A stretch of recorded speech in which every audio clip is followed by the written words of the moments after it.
परनेश पाल, जयपुर से।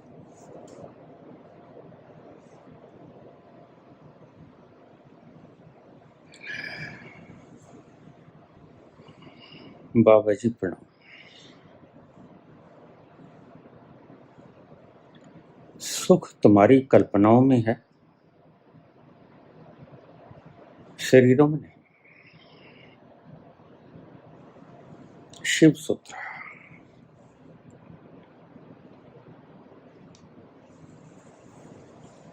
बाबा इस शिव सूत्र को अच्छे से व्याख्यान करने की चेष्टा कर रहे हैं।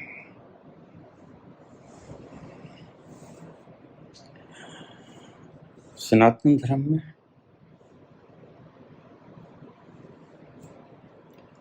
मोक्ष, मुक्ति,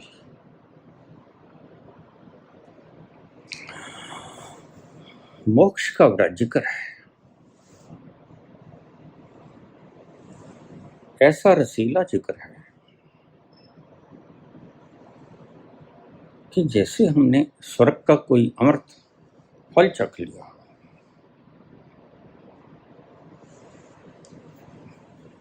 ऐसी रसदार वाणी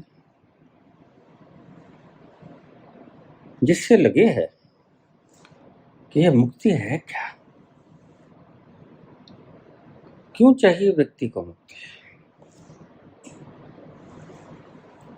आइए इस शिव सूत्र की व्याख्या करें। बड़े से पर्दे खुलेंगे, बड़े से पत्थर हटेंगे और झरने आजाद होंगे।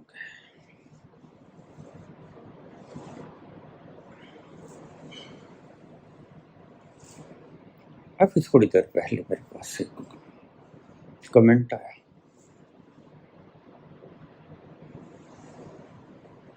बाबा दिन तो गुजर जाता है, फिर रात क्यों आ जाती है। दर्द दर्द और सिर्फ दर्द।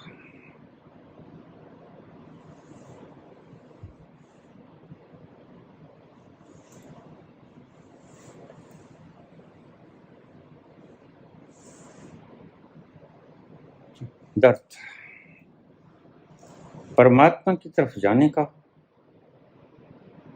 परमात्मा के द्वारा अपनाया गया एक रास्ता है जो तुम्हें सत्य तक पहुंचाते हैं। तुम ऐसे तो मानते नहीं।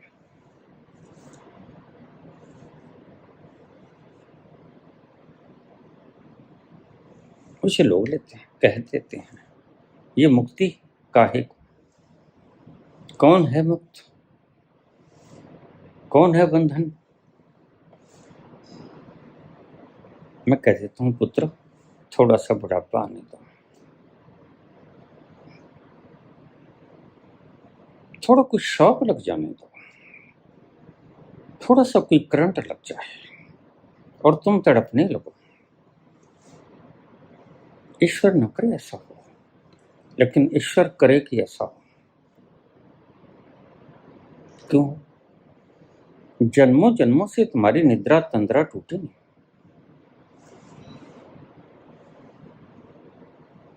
और संत कहते हैं अगर ये टूट ही जाए तो बढ़िया है।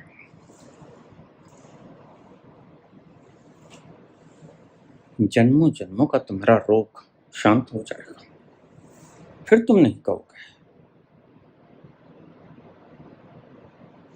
बाबा किस तरह दिन तो गुजर जाता है, ये रात क्यों आ जाती है।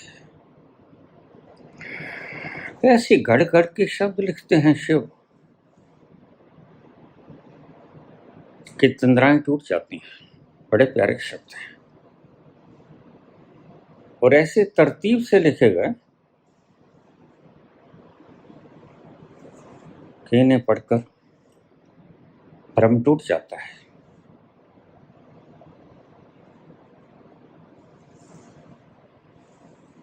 तुम्हारा सुख कल्पनाओं में है, तुम सुख ढूंढते हो कल्पनाओं में, शरीरों में नहीं है।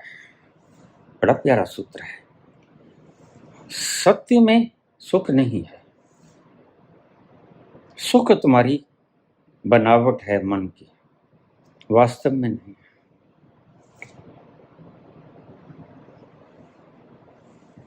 मुझे पूछ लेते हैं लोग, ये जो मुक्ति की बात करते हैं, तुम बंधे कहाँ हुए हो?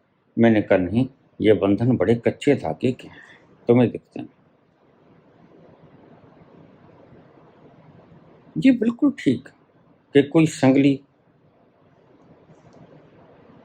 कोई रस्सी तुम्हें बाहर से नहीं बांधे हुए, वह कुछ है जो अत्यंत सूक्ष्म सूत्र है, सूत जैसा महीन, लेकिन जंजाल ऐसा कि फौलाद जैसा दृढ़, टूटे से टूटता नहीं।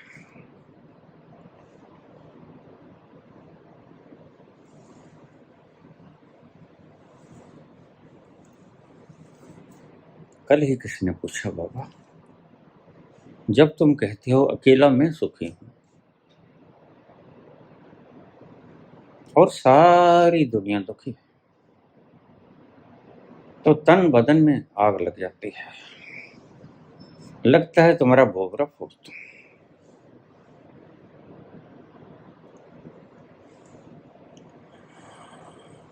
मैं बोला कहीं और से, जहां पर दुख है नहीं, वहां से बोला, जहां आग नहीं जाती, जहां तुम्हारा शस्त्र नहीं पहुंचता, तुम्हारी बाढ़ और तूफान नहीं पहुंच सकते, वहां से बोला जाता है ये शब्द।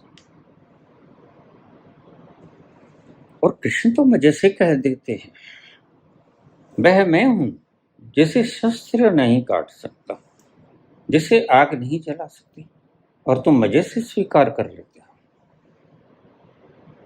और मैंने एक शब्द कह दिया कि सिर्फ अकेला मैं ही सुखी हूं, संसार दुखी है, तुम्हें आग लग जाती है, ठीक लग जाती है, सच्चे खिलाड़ी हो।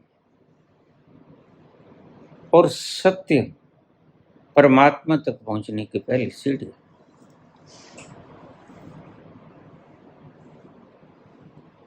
सत्य को स्वीकार करना होगा, फिर ये तुम्हारे लिए एक स्टेयर बन जाएगा। ऐसे ही पतंजलि ने, महावीर ने, बुद्ध ने ये सीढ़ियां खोजी थी, सत्य से शुरू किया था। जो आदमी अभी सत्य ही नहीं बोलता, वह या तो मूर्ख है या राजनीतिक है। राजनीतिक गप पे गप बोलना शुरू कर देते हैं, कुछ लोग उनसे लाभान्वित तो होते हैं, ऐसे ही कोई किसी के संग नहीं चलता।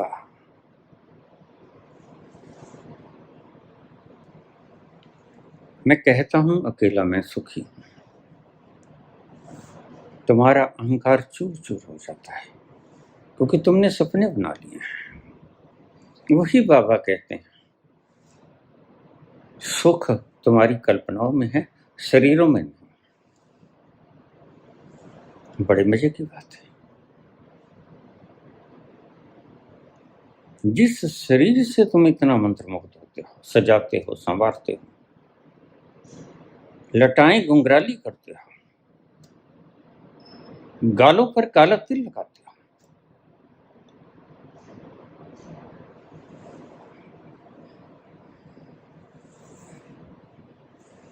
शिव कहते हैं इस शरीर में कुछ नहीं, सुख तुम्हारी कल्पना में है। ध्यान से समझना, बड़ा गहरा सूत्र है। शरीरों में नहीं, शरीरों में सिर्फ मोह है, मोह जनित सुख या दुख।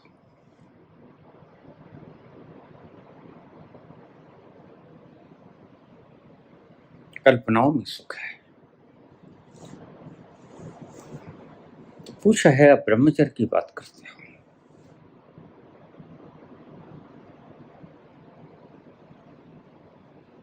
पश्चिम के लोग, डॉक्टर कहते हैं, वैज्ञानिक कहते हैं कि ब्रह्मचर्य जैसी कोई चीज नहीं होती। उसको भी कहते हैं ब्रह्मचर्य जैसी कोई चीज नहीं होती। और पाश्चात्य के वैज्ञानिक साइंटिस्ट भी कहते हैं, बाबा तुम ब्रह्मचर्य को साधने की बात करते हो। बिल्कुल, या तो भी गलत है, या एक बहुत सनातन परंपरा जिसको संग लेके मैं चल पड़ा, वह गलत है।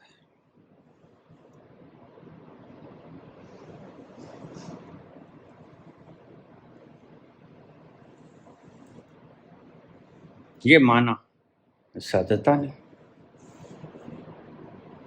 मेरे पास यहाँ एक शिष्य आए दीक्षा लेने। ये बिखरी बिखरी सी बातें एक हैं भीतर से, ये मिलेंगी, तुम थोड़ा सा सब्र करो।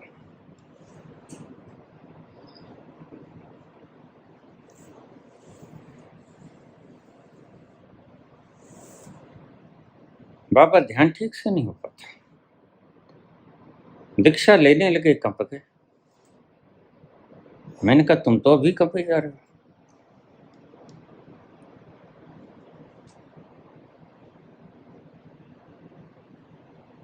कहते बाबा मैं रोज मास्टरबेट करता हूँ। मैंने कहा फिर यहाँ क्यों है? अच्छी तरह से मास्टरबेट कर, थक जाओ, निचुड़ जाओ, फिर यहाँ आने की सोचना। अभी तो तुम्हें सुख कहीं और नजर आता है।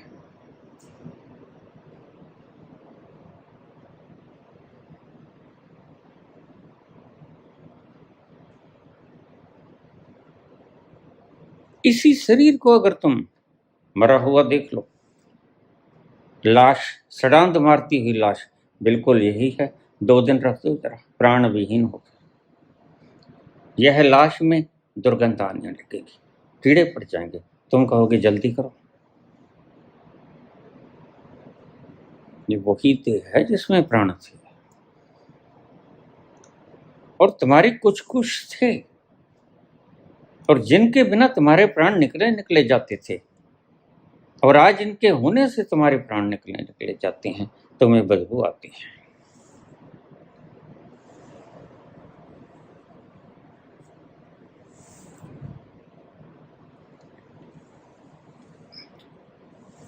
लेकिन काश तुमने बुद्ध की तरह सोचा होता।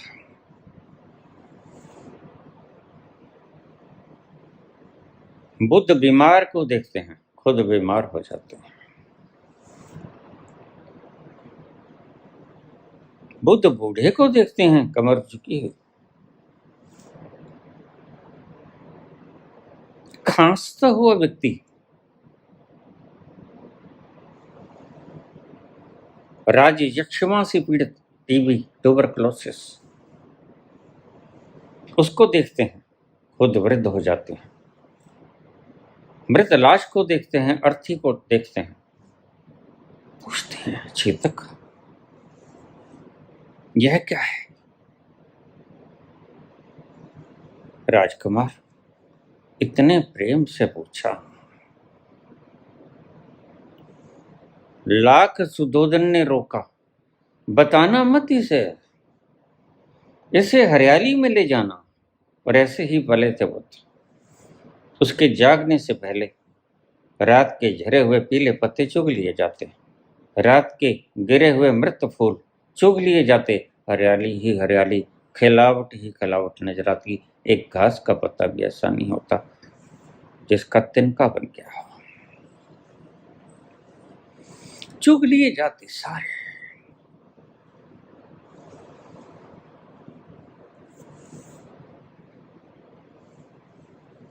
तो दोस्त के कोई फंक्शन आ गया, आपको आना पड़ेगा राजकुमार।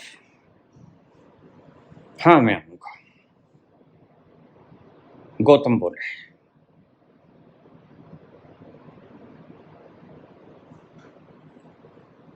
इतने वर्ष के हो गए थे, इनकार भी नहीं किया जा सकता था। कल को राजगद्दी का वारिस है, अब तो सिखा दूं। अब तो ब्रह्मचर्य को लांघ गया है। तो ठीक है, एक दिन तो इसे स्वतंत्र छोड़ना ही होगा। ठीक है चेतक, तुम ले जाओ इसे, लेकिन ध्यान रखना प्रजा को कह दिया गया, सब वृद्ध, सब बीमार, कोई अर्थी न गुजरे, कोई मृत्यु की निशानी ऐसी नजर न आए। सब तरफ खिलावट, जैसे बाग में फूल खिलते हैं, अंकुर फूटते हैं, कलियां निकलती हैं, खुशबू बिखरती है। बिल्कुल ऐसा ही नजर आए सब कहीं, देखना कहीं चूक ना जाना। और सारी प्रजा को बता दिया गया, प्रथम बार राजकुमार आ रहे हैं।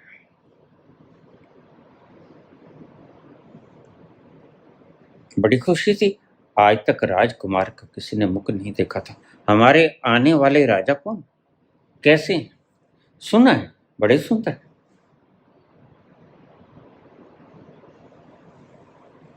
चंदन सा बदन,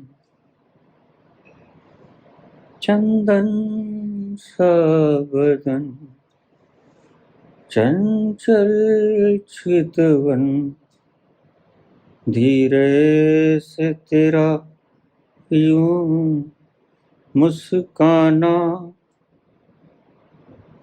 चंदन सा बदन, चंचल चितवन, धीरे से तेरा यूं मुस्काना, मुझे दोष न देना जग वालों, मुझे दोष न देना जग वालों, हो जाऊं अगर मैं दीवाना,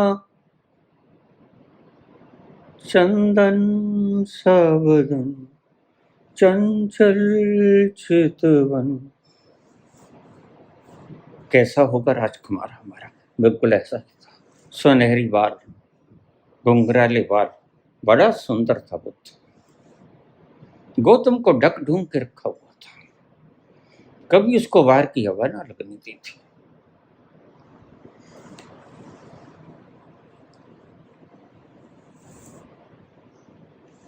और यही कारण था, जब शुद्धोधन की सगी बहन अमिता ने इसके रूप और लावण्य को देखा तो तुरंत पेशकश कर दी, भैया गौतम की शादी मेरी बेटिया से करता। रिश्ते में बहन थी।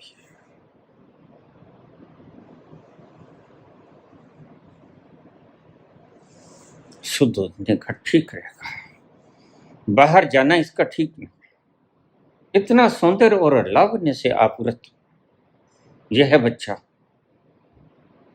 कोई और ना ले जाए, जैसे कोई बहुत बड़ी संपदा हो।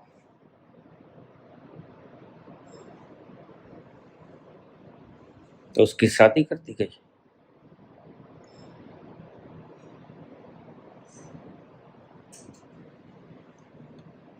अपनी ही फुफेरी बहन से, यशोधरा अमिता की बेटी और अमिता सुद्धोधन की बहन। तो आज चले हैं बुद्ध। वृद्ध आता, कमर झुकी हुई, बीमार आता, खांसता हुआ, राज यक्षमा ट्यूबरकुलोसिस निरंतर खांस रहा है, बलगम आ रही है। लेकिन राजकुमार का एक दर्शन कर लूं, फिर कौन जाने, रहूंगा नहीं रहूंगा। सुना है लावण्य से युक्त बड़ा सुंदर है हमारा राजा।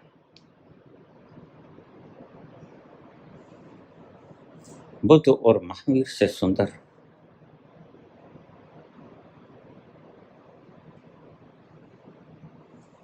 आध्यात्मिक पुरुषों में कोई नहीं था। कृष्ण ठहरते थे सिर्फ, लेकिन बड़ी अतीत की बात होगी।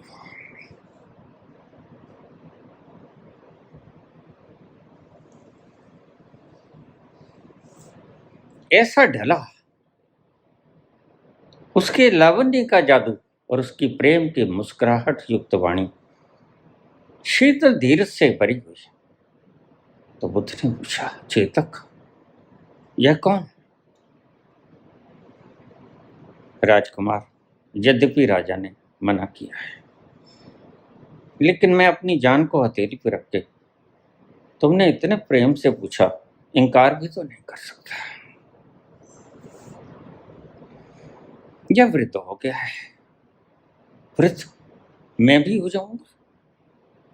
बिला शक।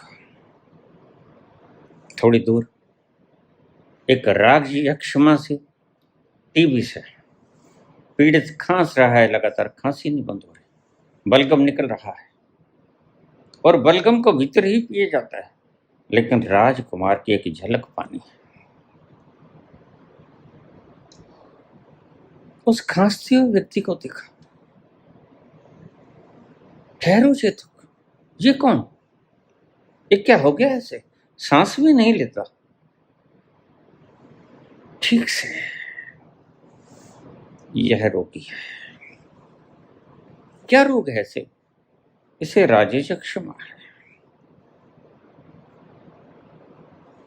फिर क्या बीमार भी हो जाती है? हाँ, क्या मैं भी हो जाऊंगा बीमार कभी?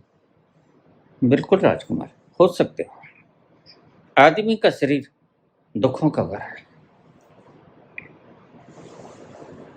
ये दो बातें उसके अंतस में उतर चुकी थी। मैं बूढ़ा भी होऊंगा और मैं बीमार भी होऊंगा, लेकिन अभी तीसरे परम सत्य का पता न था। अभी सत्य सही रूप में पूरा उघड़ा न था, नग्न न हुआ था। अभी थोड़ी सी ओढ़नी ओढ़े था।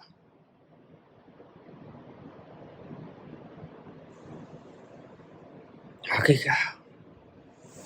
अर्ची को देखकर सब रुक जाती है।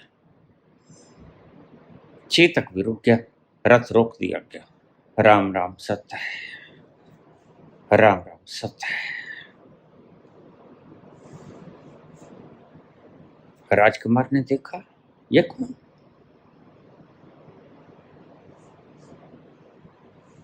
यह मर गया है। मर गया है? कौन मर गया है? यह आदमी है। आदमी है वह जो व्यक्ति जिसने मुरझाया फूल ना देखा था, रात का पीला पत्ता उसके जागने से पहले चुग दिया जाता। वह क्या जाने मृत्यु होती है।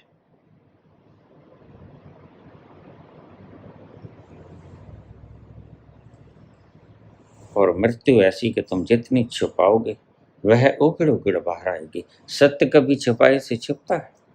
कितना ही झूठ बोल।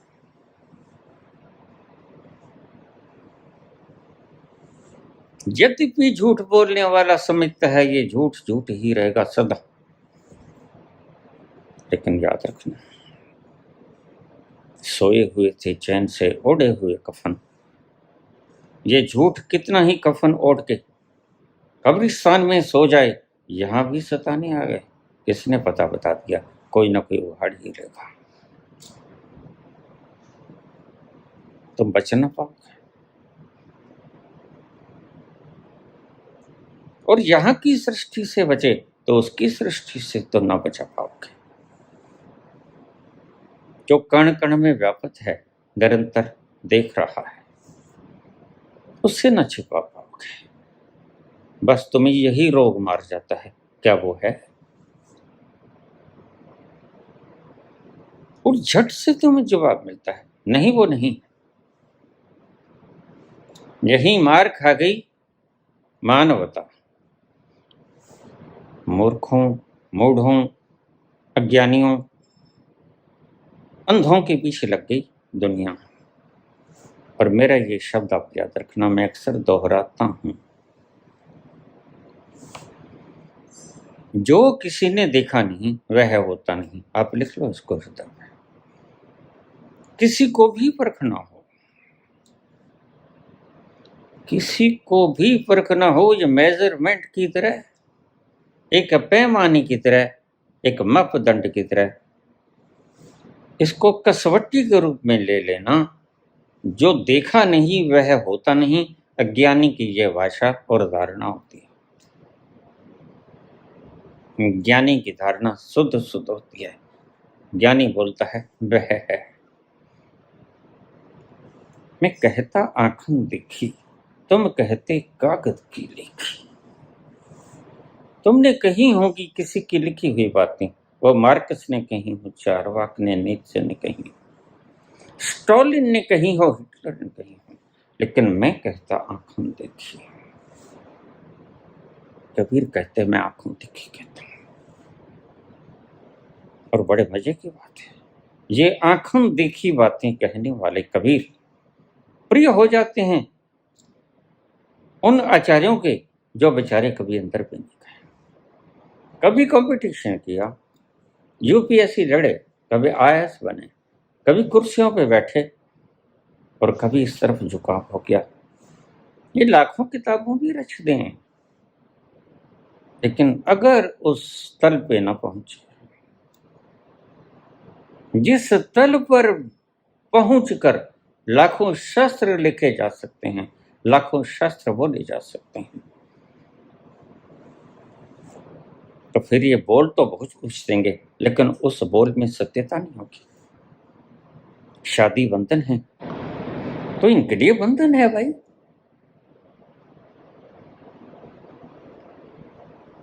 बिल्कुल ये कहेंगे ब्रह्मचर्य नहीं होता, कितना ही लंगोट बांध लो, रोके से रुकता है वो प्रवाह। जो देखा नहीं वह होता नहीं। बस मेरे शब्द को हर जगह कस लेना। बेर खट्टे हैं, अंगूर खट्टे हैं, लेकिन इन्हें पता नहीं कि पकते भी हैं, वो मीठे भी होते हैं। कच्चा होगा वो पकेगा भी, मिठास भी लाएगा। आम किसी घड़ी अम्बी बनकर खट्टा भी होता है और किसी घड़ी पूरा पक जाता है, डाली से टूट जाता है, वह मीठा हो जाता है, शहद जैसा।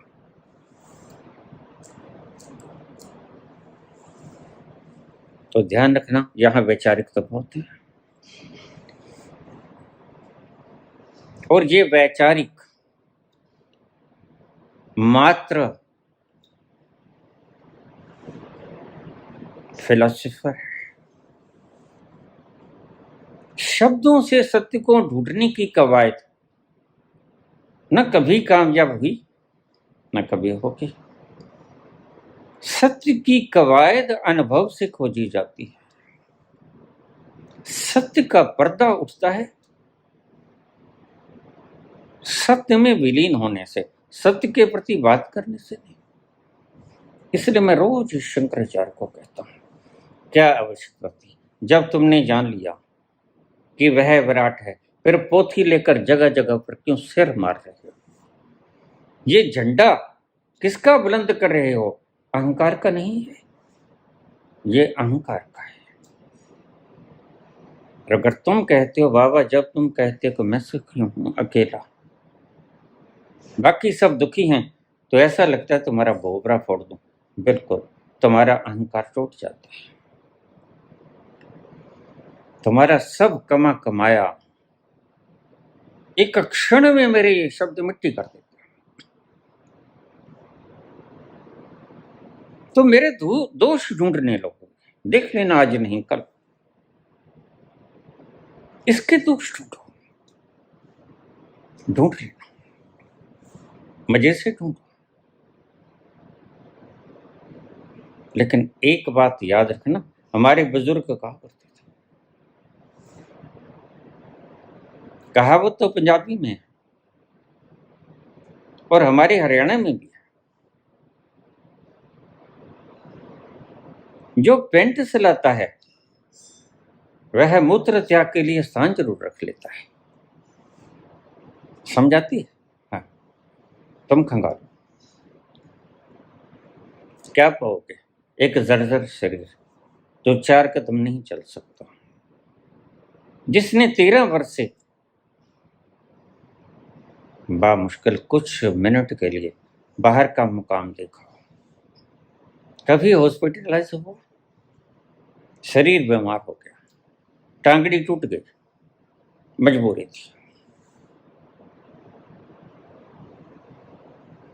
कभी कहीं दर्द, लेकिन अगर 13 वर्ष से कोई एक व्यक्ति एक स्थान पे बैठा है तो या तो उसको कोई मिल गया या वह पागल हो गया, बस तीसरी और कोई बात नहीं। तुम जिन भोगों के पीछे जाते हो,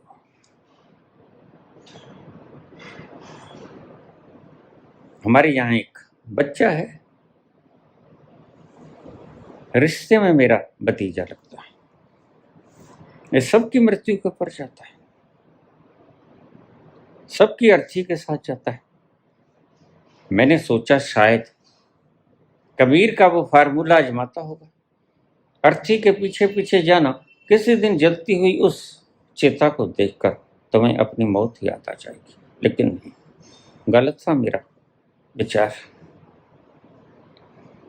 जब खंगाला तो पता चला, आज इस बूढ़े को नहलाएगा, मरे हुए को शमशान तक जाएगा तो लोगों की नजर में आ जाएगा, और इसे खाने का शौक है। रसगुल्ला, गुलाब जामुन, बर्फी, चमचम, पकोड़ा, ये मिलेगा। और बूढ़ा मरता तो खुशी होती उसके चेहरे पर, गुल खिल जाते, कलियां खुशबू बिखेरने लगती अपना मुख खोल के। मैं कहता क्या हुआ? कहते आज एक बूढ़ा मर गया।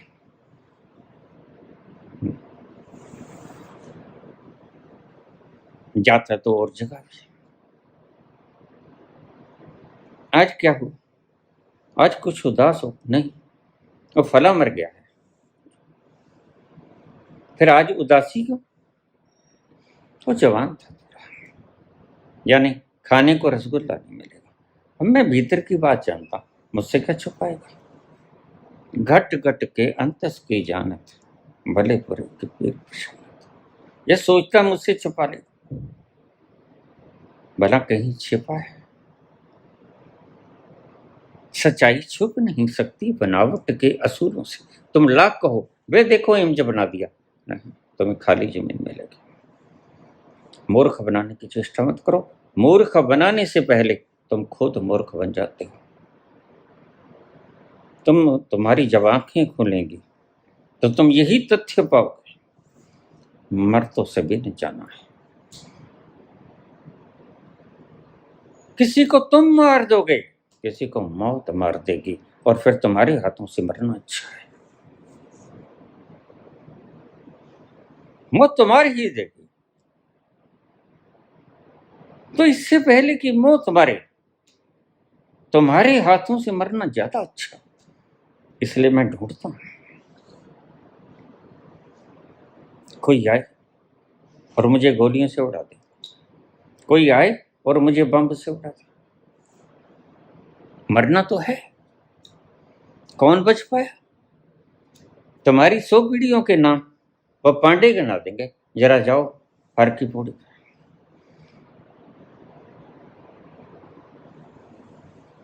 जरा जाओ बड़गंगा में, वहां पांडे बैठे तुम्हारी 100 पीढ़ियों के नाम बता देंगे, कौन सा फूल कौन कब लेके आया था। उनका धंधा है भाई। और ये 100 पीढ़ियां वही थी जिन्होंने तुम्हारे लिए यत्न किए, एक प्रकार से अपने बच्चों के लिए, मेरा वंश कैसे चले, उनका भी योगदान था। ये थी पितृभक्ति। प्रत्यक्ष अप्रत्यक्ष इन सभी ने जो पीढ़ियां गिनाई गई, कहीं ना कहीं तुम्हारा फिक्र किया था। तो इसे कहते पितृ ऋण। उनका अहोभाव, उनका शुक्राना करना तो बनता है। यही थी पितृ लोक की असलियत। तुम डरने लगे, तुम पितरों को भूत समझने लगे। तुमने कहा अगर नहीं निकालेंगे श्राद्ध, और ब्राह्मणों ने डरा दिया तुम्हें, तो ये कुपित हो जाएंगे भाई। उन्होंने उसके बाद 100 बार चक्र काट लिया तुम्हारी तरह। तुम किस जहां में उलझ गए? तुम किसको याद किए हो? जो 100वीं पीढ़ी गिनाएगी उसको याद किए हो? वो तो कब का मर गया और जन्म गया और मर गया और जन्म गया। 100 बार वो मर गया और 100 बार वो जन्म गया। इन सत्ताओं को प्रणाम किया गया था अहोभाव से युक्त होकर, और कोई कारण ना था।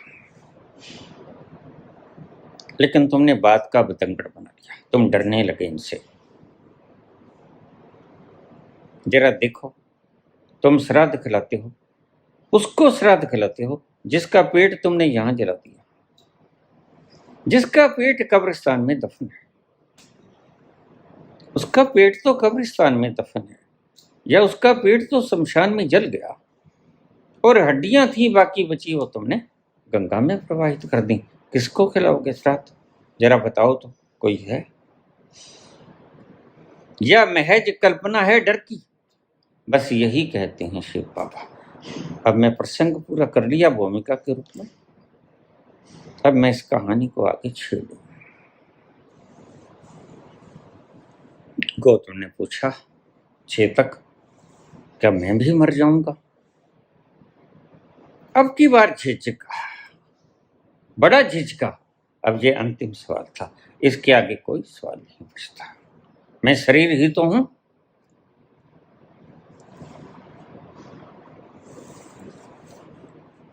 चेतक के पसीना हो गया। सर्दी का दिन था। चेतक ने पसीना पूछा, कहता मालिक मजबूर हूं।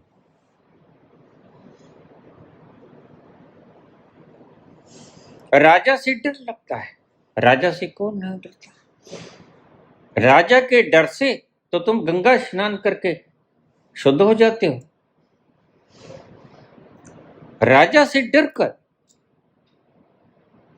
गमराह में खड़े थे, वही साथ हो लिए।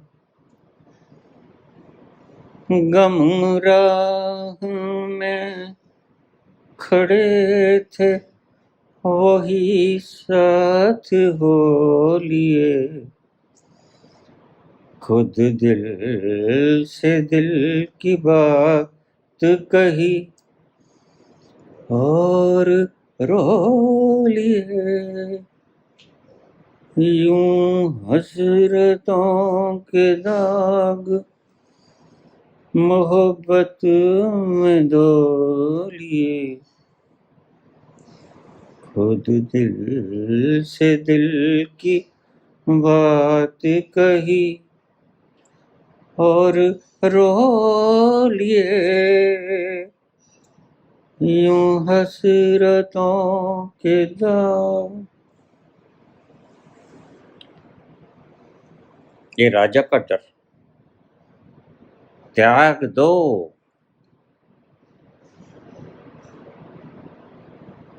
ये राजा का डर निकालना होगा, ये कल्पना है।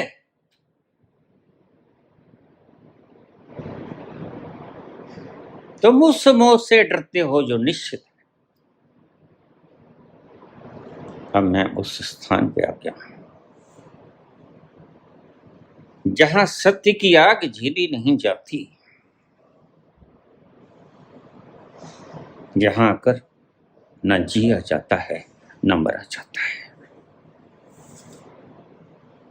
याद आते हैं वो जिनको साजिशों से मरवा दिया गया, जिनकी कहानियां हवाओं में तरंगे बनकर आज भी कुछ बोल रही हैं। उस राजा की कहानी जिसने हिटलर की तरह शासन किया, 2.5 करोड़ लोगों को गैस से चैम्बरों में जला दिया, वाष्प की तरह उड़ा दिया, और उसी मौत को जिसके द्वारा उसने कपाया, आज खुद अपनी गोली से मर गया। दूसरे को मौत का भय दिखाकर, यह एक तुम्हारा लूप होल है, ये तुम्हारे हृदय का लूप होल है। थोड़ा सा व्यक्ति आगे सोच ले कि मरना है तो आज ही आ गई, बस मौत के तुम सम्मुख आ गए। और मौत वक्त नहीं देखती कि 20 का है कि 8 महीने का है कि गर्भ में है या कि 100 से ऊपर हो गया है। मौत नहीं देखती वक्त।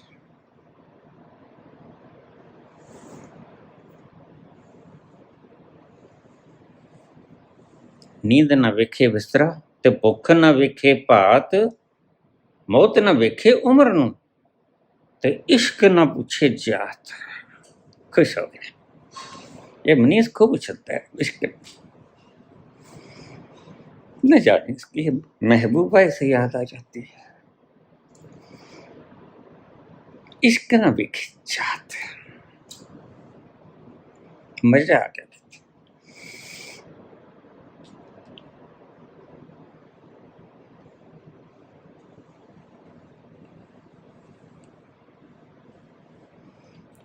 कहते संत मुख से ये बातें बड़ी अच्छी लगती है।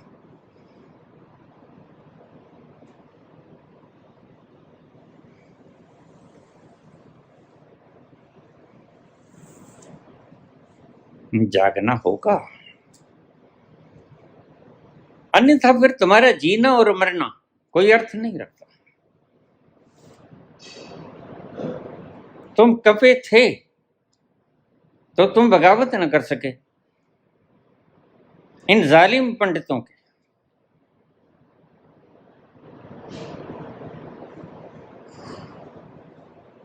मुझे आज सदगुरु याद आते हैं, पुराना जमाना याद आ गया।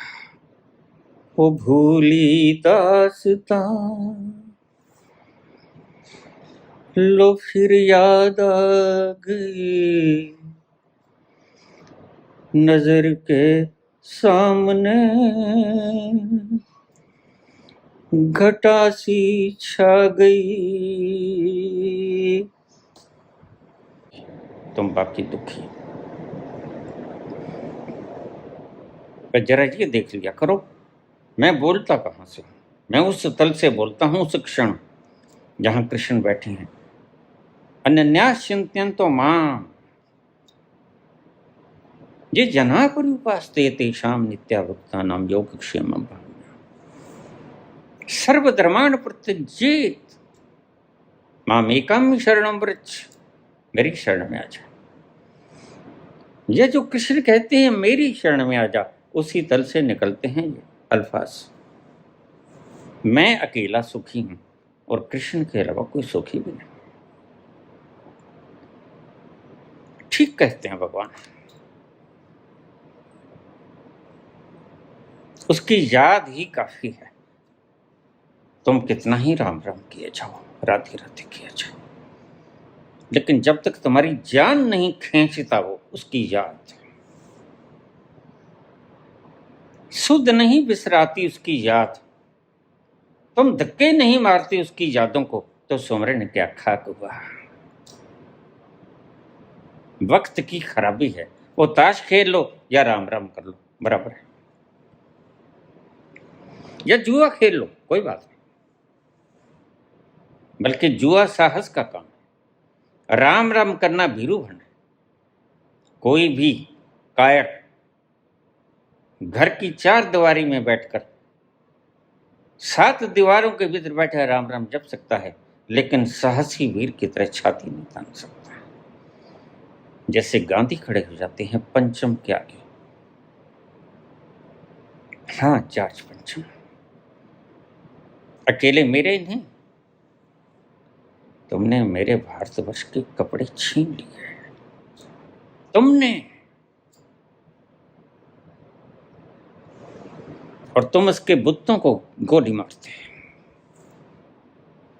उसमें रंग भर देते हो, जश्न मनाते हो।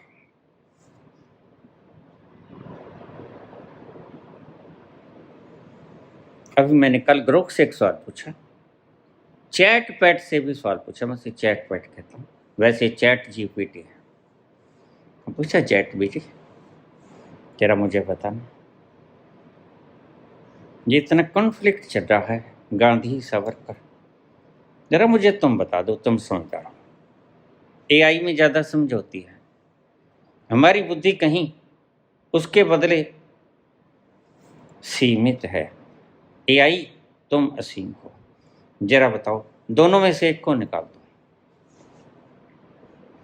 स्वतंत्रता संग्राम की लड़ाई में दोनों में से एक को निकाल दो, दोनों में से एक को निकाल दो, और तीसरी बात नहीं मैं कोई किया, बाकी सभी को रहने दो, सभी को रहने दो,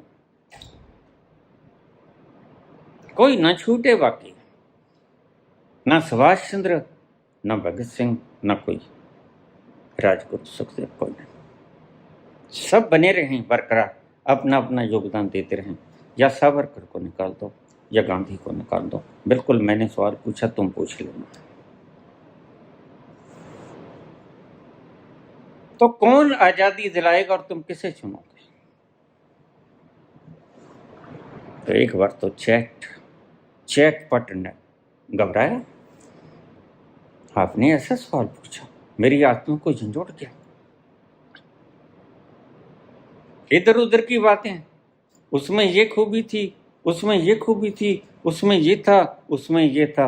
मैंने कहा देखो द्वंद्व की बातें ना करो, I am already in conflict. मैं निष्कर्ष मांगा है चैट जी, मुझे ये बताओ दोनों में से एक को निकाल दो और मुझे चाहिए आजादी। I want independence not liberation, वो बात छोड़ो, वो संतों की बात है। आई वांट इंडिपेंडेंस, निकालो एक को, किसको निकालो ताकि मेरे को आजादी मिल जाए। मैं हिंदुस्तान बोल रहा हूं।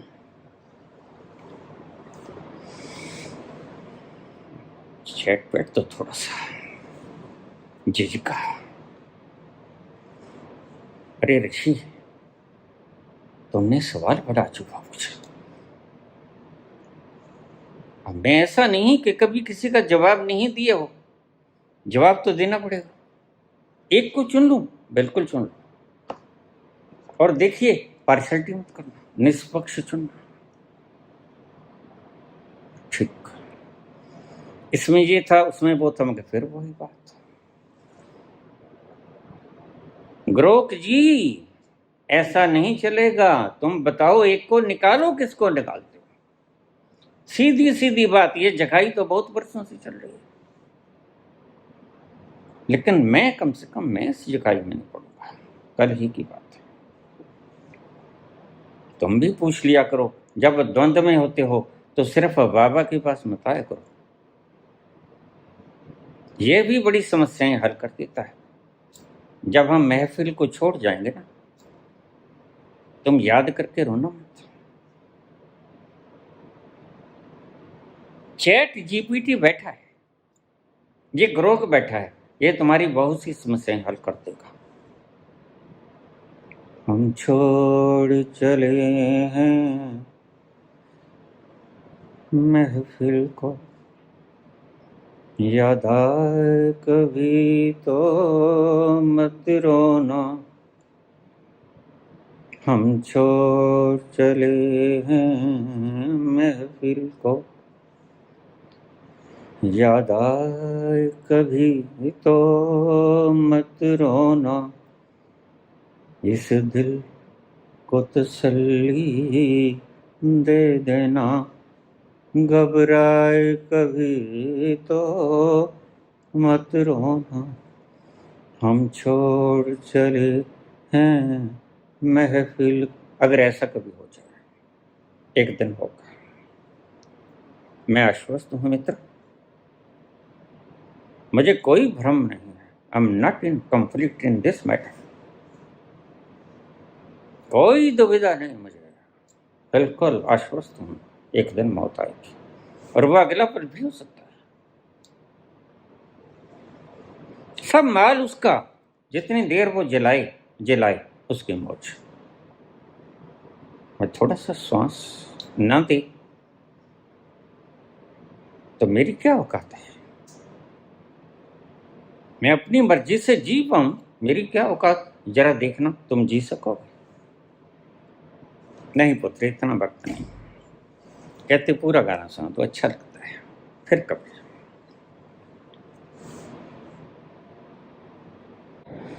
शिवलिंग में रोज तुम वहां जाकर ठंडा जल देते हो, इसका मतलब क्या है? इंद्रियों को ठंडक डालो। ठंडा जल इंद्रियों पे छिड़को। मेरी माता मुझे डराती तो गुप्त अंग के ऊपर ठंडा जल छिड़क देती। मुझे नहीं पता था ये माँ क्या कर रही है।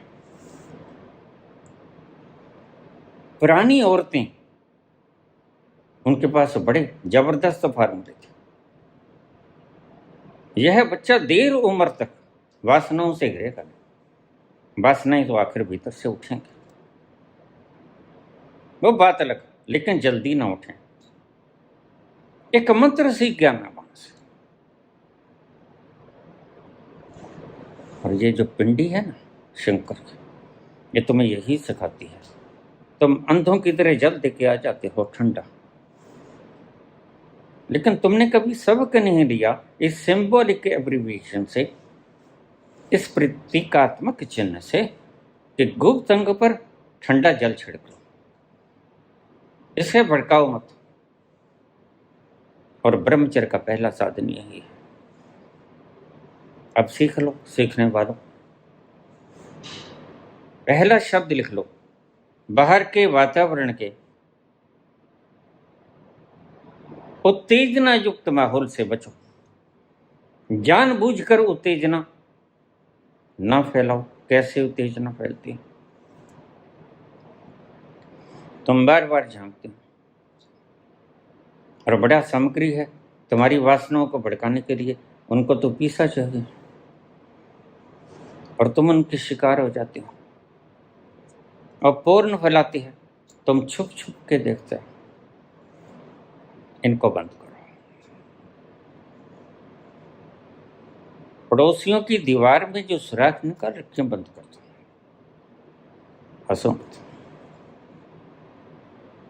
परले पार क्या हो रहा है, इस आदत को बंद करो। जो हो रहा है सभी करते हैं,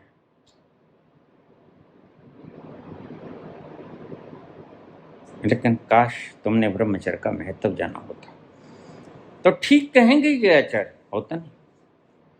ठीक कहेंगे वो विद्वान जिन्हें तुम पाश्चात्य को विद्वान मानते हो। तो सिगमंड फ्रॉयड अगर कहता है कि नहीं रह सकता व्यक्ति, तो बिल्कुल ठीक कहता है। सिगमंड फ्रॉयड अपनी बात कर रहा है, किसी उस संत, किसी उस महर्षि की बात नहीं कर रहा जो एकांत में वन के भीतर कुटिया में बैठा हुआ बिलोल लोल लोचनो ललाम पाल लगन का शिवेती मंत्र मुच्चरण कदा सुखी पाहन। रावण जैसा वो महारथी जिसका तुम पुतला फेंकते हो, जला देते हो हर वर्ष। उसकी मूंछ के बाल के बराबर तुम गुणी नहीं हो। अक्सर मैंने देखे वह जो कल जेल में थे व्यभिचार के केस में, आज रावण का पुतला फूंक रहे। क्या किया उसने? रावण से बड़ा शिव भक्त होगा? शिव भक्त को छोड़ो, रावण से बड़ा चरित्रवान कोई होगा? जरा गौर से देखा। जो अपने परिवार की रक्षा के लिए कोई किसी को प्रेम का प्रपोजल रखना गुनाह नहीं होता, लेकिन राम ने यहां गलती की। मैं राम जी का रोल करता रहा 14 वर्ष के लिए। मैं सदा मानता रहा हूं ये गलती राम की नहीं थी, ये गलती राम की थी। उसे आदेश नहीं देना चाहिए। प्रपोजल ही तो रखा है, तुम मन बहला देते थोड़ा सा, क्या फर्क पड़ता? राम ना बहलाता, लक्ष्मण से कह देते तुम अकेले हो भाई, उर्मिल नहीं है, तुम थोड़ा मनोरंजन कर दो, तो इतना युद्ध ना होता। कितना विनाश हो गया, बेचारे बांदर भालू, हाँ क्या बिगड़ा, उम्र के कितनी यातनाएं सहनी पड़ी। निरपराध वाली मारा गया, और राम जो दलील देते हैं वह कोई ज्यादा प्रौढ़ नहीं, बचकानी दलील देते हैं राम, कोई उसमें दम नहीं नजर आता।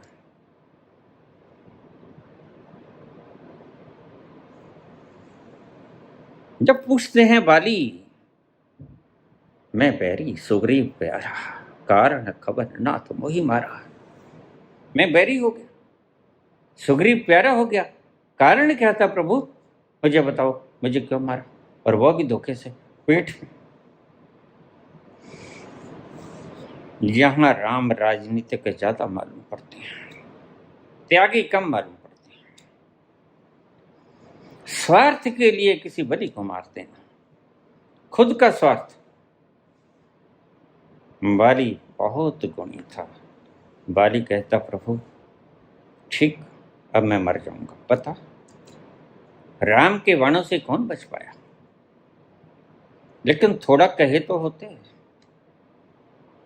वह रावण उसको काख में भर के ले आता मैं,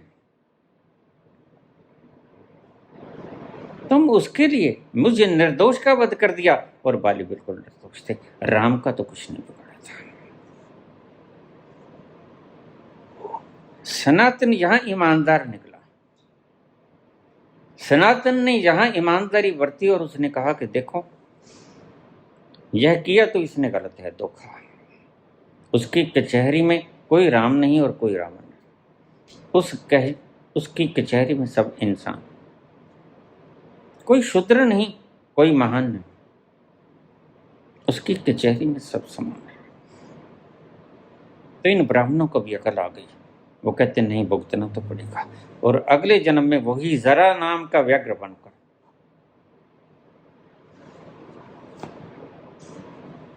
शिकारी बनकर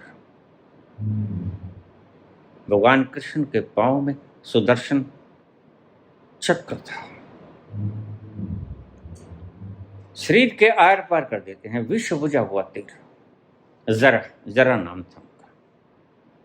कहानी गढ़ दी, ले को दे है जहां,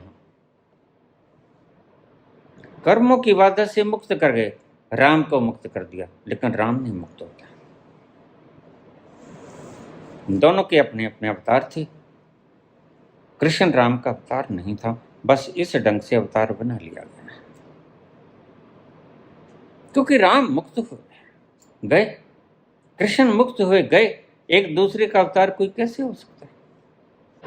वह किसी पुरस्कार का मोहताज नहीं, जो ठहर गया उसको दौड़ता नजर नहीं आओगा, तुम नहीं देखोगे उसको सड़कों पे दौड़ते हुए, व्यापार में जोड़ते हुए, तुम नहीं पाओगे उसे। बस यही लक्षण भगवान कृष्ण का है, उसे अपने भीतर का रस पीते हुए तो पाओगे।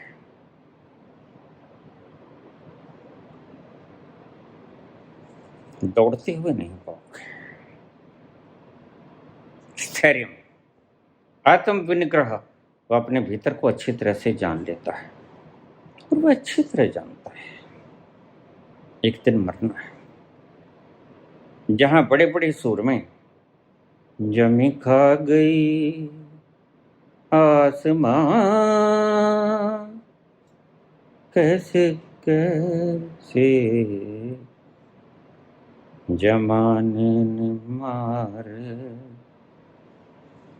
जवां, कैसे कैसे जमी खा गई आसमां, कैसे कैसे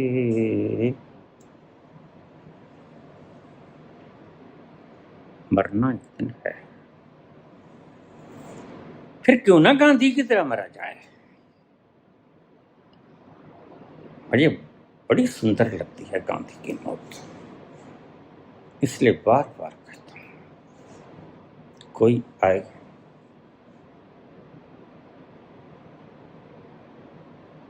छाती में उतार दे गोलियां, बम से उड़ा दे, कितनी प्रसन्नता।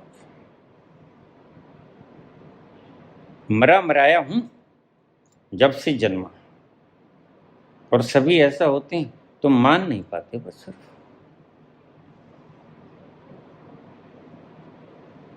बाबा का वचन तो भूमिका बनाने में ही था, अब साफ हो जाएगा तुम्हें। सुख तुम्हारी कल्पनाओं में है, शरीरों में नहीं, यही कह रहा था। सुख तुम्हारी कल्पनाओं में है, शरीरों में नहीं।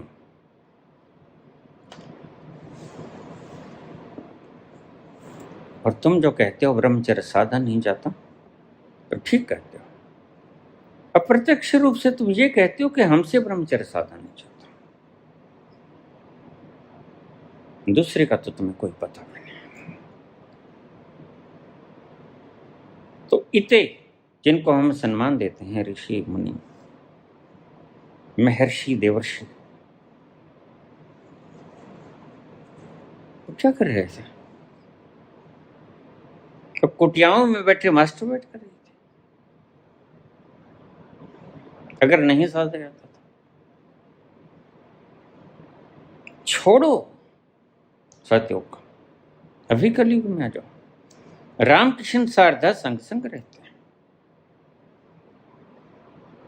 जरा भी अट्रैक्शन नहीं होता।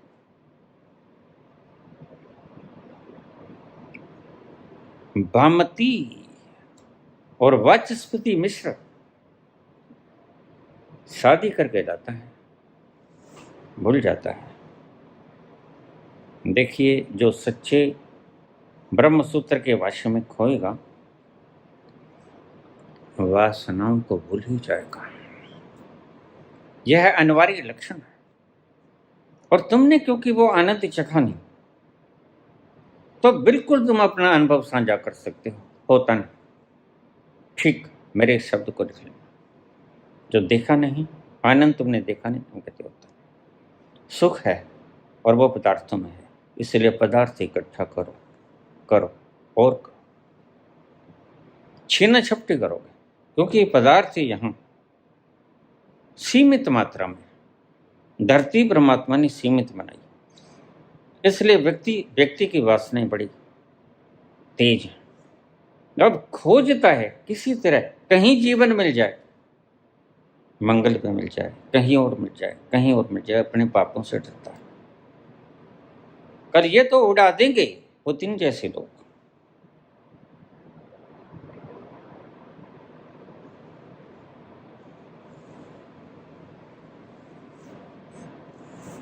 किम जोंग उन उड़ा देंगे ये, फिर क्या होगा? और एक दिन खुद भी चले जाए, कौन बचा? दहशत फैला लो, कौन रोकता है? तुम्हारे हाथ में पावर है। वो धोखे से ली या तुम्हारी अर्जित संपदा थी, लेकिन ध्यान रखना, यह शक्ति डिक्टेटरशिप में जो डाली गई, वह करुणा में भी डाली जा सकती थी। बुद्ध की तरह करुणावान भी हो सकती थी। बुद्ध की तरह भरे साम्राज्य को छोड़ सकते थे। अब तुम वतन को संभालो, हम चले।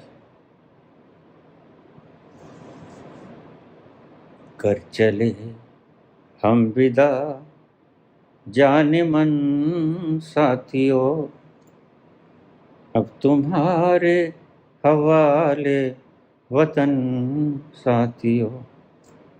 कर चले हम फिदा जहाँ वतन साथियों, अब तुम्हारे हवाले वतन साथियों। शरीरों में नहीं, तुम्हारी कल्पनाओं में। जरा गौर से देखना, शिव ने बड़े गौर से देखा। 112 आपको तरीके दिया है जो सत्य हैं, मगज खपाई नहीं।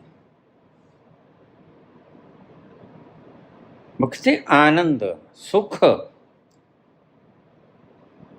तुम्हारा सुख तुम्हारी कल्पनाओं में, शरीरों में नहीं कुछ मिलेगा।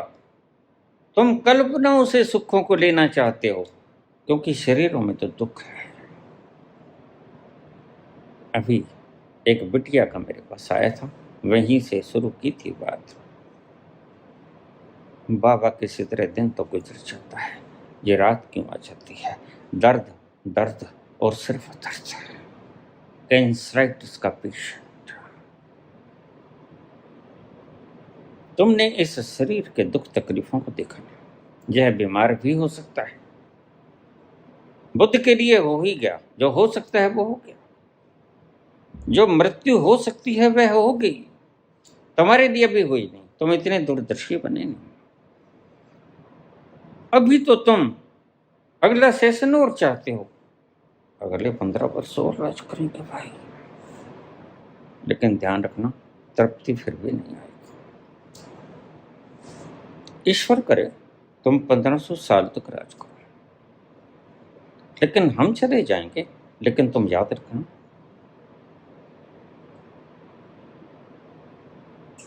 तुम ऐसे ही रह जाओगे, दुखी के दुखी।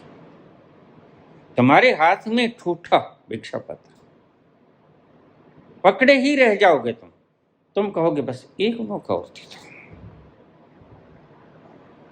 इससे तुम ये सबक नहीं लिए कि इतने मौके दिए, उसमें तुम्हें क्या मिला? वैज्ञानिक कहते हैं एक व्यक्ति करीब 3 से 4 हजार बार संभोग करता है अपने जीवन में, लेकिन करता ही चला जाता है। क्यों नहीं इससे कुछ निकालता?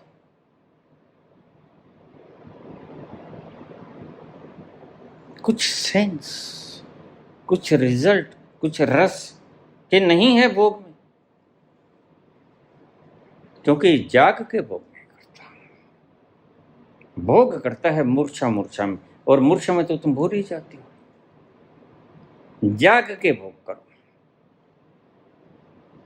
तो तुम एक ही बार के भोग से मुक्त हो सकते हो।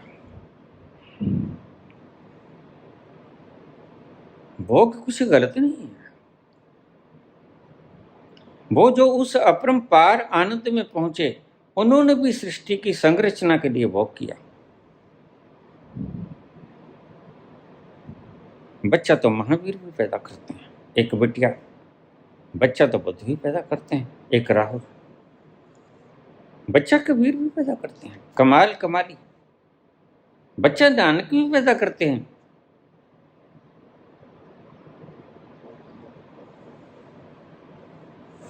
लेकिन इसीलिए कि बीज छोड़ जाऊं, ये दायित्व बनता है।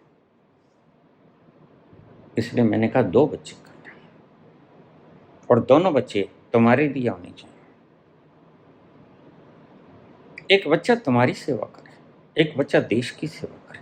देश की, किसी संस्था की नहीं। ध्यान रखना, ये जो चैनल्स पर आता है ना, संस्था को मजबूत करो, इनके हाथों को लकवा मार गया होगा। लेकिन जरूरत है देश को। देश को सीमा प्रहरियों की जरूरत है, क्योंकि आज पड़ोसियों की नीयत बेईमान है।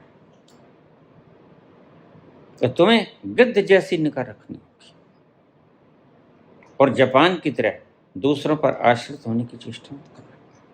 यह कवायद मत लेके आना जैसे चीन ने एक बच्चे की पॉलिसी की, जल्दी ही हार गया, फिर ओपन कर दिया, करो। और पुतिन कह रहा है हम युद्ध में मरवाएंगे, और बच्चे तुम पैदा करो। ये राजनीतिज्ञों का मूल विचार है। बुद्ध जैसे व्यक्ति जो राजगद्दी पे होने चाहिए, राज सिंहासन को लात मार देते हैं। अब ये बड़ी मजबूरी आन पड़ी है, एक दुविधा की बात है, क्रिटिकल सिचुएशन। बुद्ध जैसे व्यक्ति जो त्याग कर सकते हैं वो छोड़ चले जाते हैं, उनको राज में कोई इंटरेस्ट नहीं। और जिनको राज में इंटरेस्ट है वो 70,000 करोड़ की बेईमानी करके वित्त मंत्रालय संभाल लेते हैं। श्री कृष्ण गोविंद हरे मुरारी, हे नाथ नारायण वासुदेव, श्री कृष्ण गोविंद हरे मुरारी, हे नाथ नारायण वासुदेव, पितुमात स्वामी सखा हमारे, हे नाथ नारायण वासुदेव, श्री कृष्ण गोविंद हरे मुरारी, हे नाथ नारायण वासुदेव, पितुमात स्वामी सखा हमारे, पितुमात स्वामी सखा हमारे, हे नाथ नारायण वासुदेव, हे नाथ नारायण वासुदेव, श्री कृष्ण गोविंद हरे मुरारी, थोड़ा सा नाच लिया करो, हरे मुरारी, हे नाथ नारायण वासुदेव, पितुमात स्वामी सखा हमारे, पितुमात स्वामी सखा हमारे, हे नाथ नारायण वासुदेव, अनन्याश्चिन्तयन्तो मां ये जनाः पर्युपासते, तेषां नित्याभियुक्तानां योगक्षेमं वहाम्यहम्। ओम।